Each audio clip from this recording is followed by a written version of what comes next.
Untuk mengetahui situasi terkini di Gaza, kita bergabung dengan Ketua Divisi Emergency Medical Team Mercy Indonesia. Sudah ada Dr. Arif Rahman. Selamat malam Dr. Arif. Assalamualaikum, terima kasih sudah menyediakan waktunya di Sapa Indonesia malam. Waalaikumsalam warahmatullahi wabarakatuh. Terima kasih, Mbak. Ya, Dok, sekarang situasi terkini Rumah Sakit Indonesia di Gaza seperti apa situasinya? Apakah betul masih ada beberapa ataupun puluhan petugas medis yang terjebak atau seperti apa?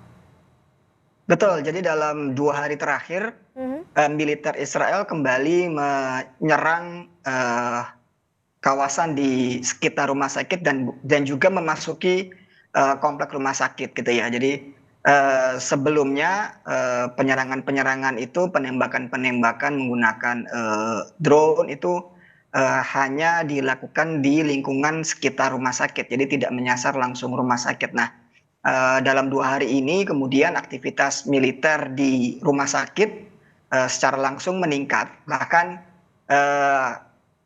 pada penyerangan yang terakhir ini tidak didahului oleh peringatan atau perintah untuk melakukan evakuasi.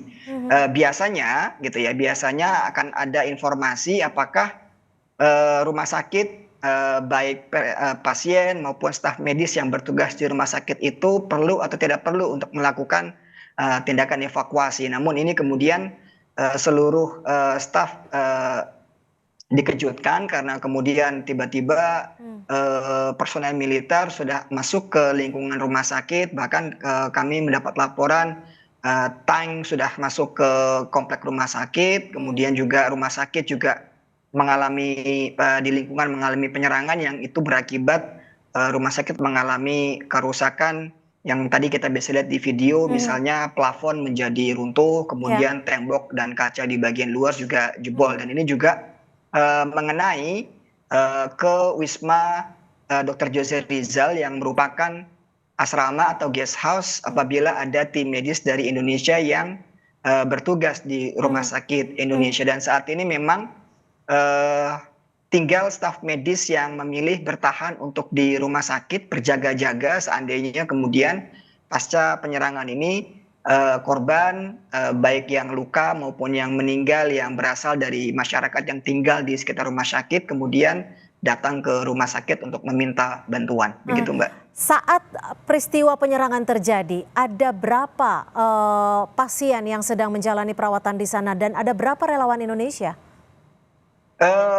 Saat itu kurang lebih ada sekitar 55 pasien yang kemudian segera dievakuasi oleh staf medis ke Rumah Sakit Ashifa dan juga ke rumah sakit yang ada di Gaza City. Karena selain Rumah Sakit Indonesia di Gaza Utara hanya tinggal Rumah Sakit Al-Awuda dan Rumah Sakit Kamal Udwan yang masih bisa melakukan pelayanan kesehatan, baik melakukan perawatan terhadap pasien-pasien rawat jalan maupun menerima pasien-pasien rawat inap.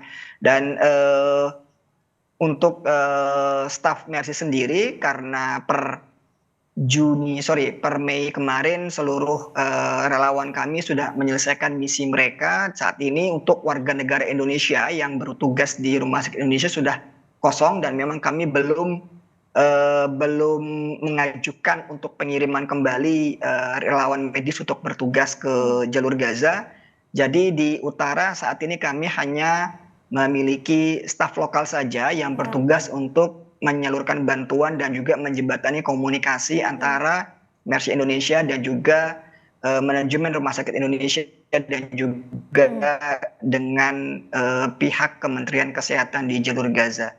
Dokter Arif, kalau dilihat dari visual yang kami dapatkan ini, rumah sakit tampak hancur, baik itu plafon dan juga alat-alat medis.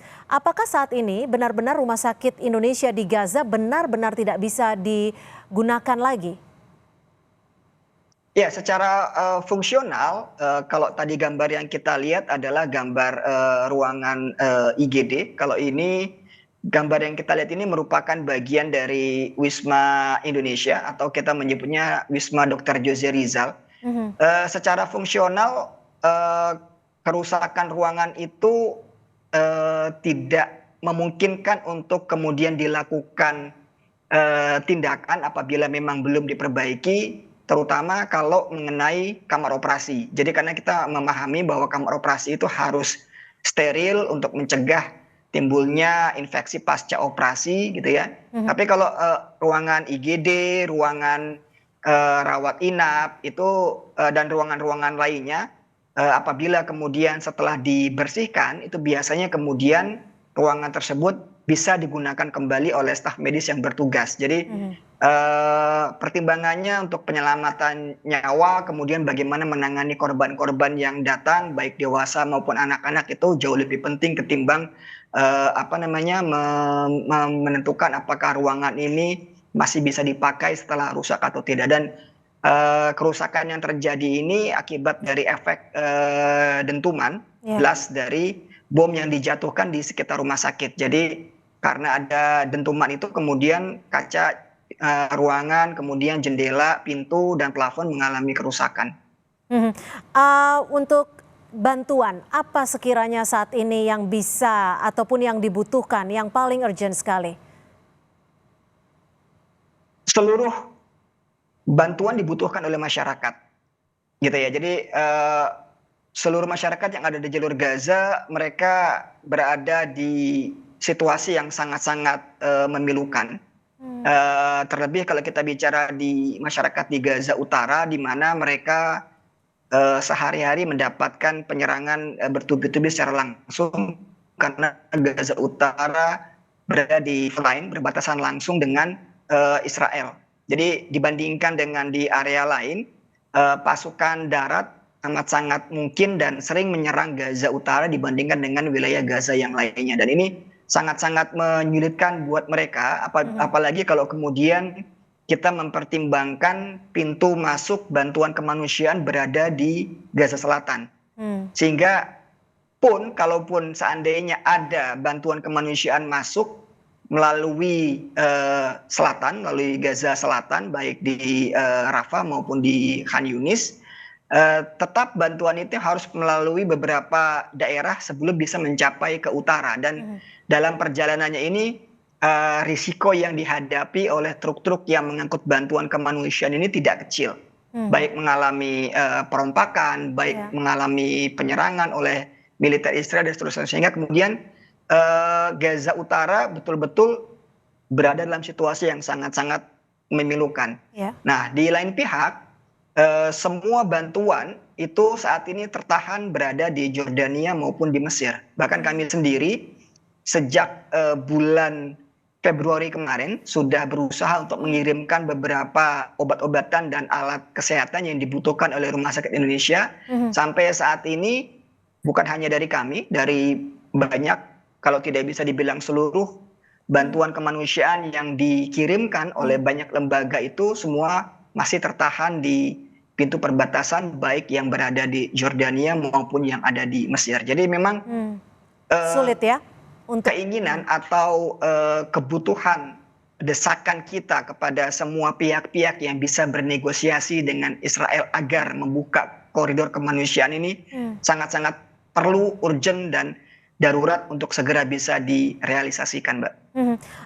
Singkat saja, Dr. Arief, jika memang butuh waktu berapa lama sekiranya untuk menjadikan Rumah Sakit Indonesia di Gaza ini bisa kembali operasi dan juga membantu para korban?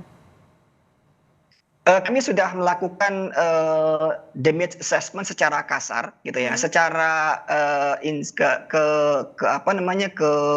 insinyuran, secara engineering.